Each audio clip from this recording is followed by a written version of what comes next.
কথায় আছে ইচ্ছে থাকলে উপায় হয়। ইচ্ছের শক্তি দিয়ে কত কিছুই না করা যায়।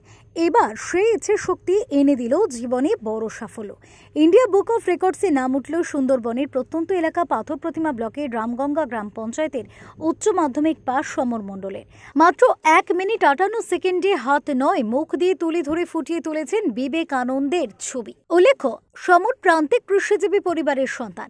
বাবার দিনমজুরির উপরে নির্ভর করে উচ্চ মাধ্যমিক পাশ করে সে। তবে সমরের ছোটবেলা থেকেই ছিল ছবি আঁকা, গান বাজনার প্রতি বিশেষ আকর্ষণ। বাবা লোকের বাড়ি দিনমজুরি করে পয়সা দিয়ে ছবি আঁকা শিখিয়েছিলেন, শিক্ষকদের পয়সা জুগিয়েছেন। কোনো কোনো সময় পয়সা দিতে না পারলে শিক্ষকরা নিজেরাই সমরকে সাহায্য করেছেন বলেও সমর জানিয়েছেন। লেখাপড়ার সাথে সাথে ছবি আঁকা, তবলা বাজানোর মহড়া চলতে থাকে তার।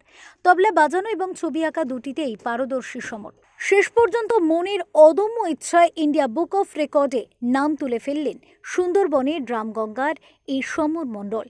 পোস্ট অফিসের ডাকে এসে পৌঁছয় ইন্ডিয়া বুক অফ রেকর্ডের মেডেল, এছাড়াও বিভিন্ন উপহার, সার্টিফিকেট। স্বাভাবিকভাবেই খুশি এলাকার মানুষ তথা সমরের পরিবার। আমি অনেকটা খুশি হয়েছি। কি করে সাফল্য এলো? আমি মুখের মধ্যে তুলি ধরে স্বামী বিবেকানন্দের ছবি এঁকেছিলাম এবং সেটা ইন্ডিয়া বুক অফ রেকর্ডসে আমি তার সম্মান পেয়েছি। সেজন্য আমি যথেষ্ট আনন্দিত। এবং বাবা অনেক কষ্ট করেই আমাকে এই ছবি আঁকা, আর আমি তবলা বাজাতে ভালোবাসতাম ছোটোবেলা থেকে, তাই বাবার তবলাতেও আমাকে 50 ইয়ার কমপ্লিট করিয়েছিল, ছবি আঁকাতেও 50 ইয়ার কমপ্লিট করেছে।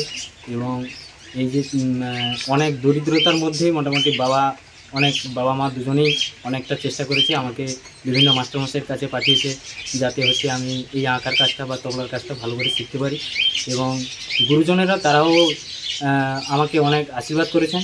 হয়েছি আমার ছেলে যেটা পেয়েছি, অনেক ছোটোবেলা থেকে খুব কষ্ট করে ওকে বড়ো করেছি, আমরা খুব খাটাখাটি করি, অনেক কষ্ট ওকে বড়ো করে লেখাপড়া শিখেছি। লেখাপড়া শিখিয়ে ওকে ছবি আঁকাও শিখিয়েছি, এমন তবলাও শিখিয়েছি। ও এগুলোর দিকে খুব নেশাও আছে, এমন এগুলো এখনও শিখেও এগুলো করে ও মোটামুটি এটা পেয়েছে। খুব আমরা একদিকে খুব আনন্দ, এমন খুব খুশি ওকে নিয়ে আমরা। ও আরও যেন বড় হয়, আমরা এটাও চাই যেন আরও খুব বড় হয়, সকল লোকের সামনে যেন 5 জনের কাছে যেন দাঁড়াতে পারে, ওই জন্য সকলের উজ্জ্বল করতে পারে, এইটা আমার। দক্ষিণ 24 পরগনা থেকে গোপাল শীলের রিপোর্ট, ওঙ্কার বাংলা।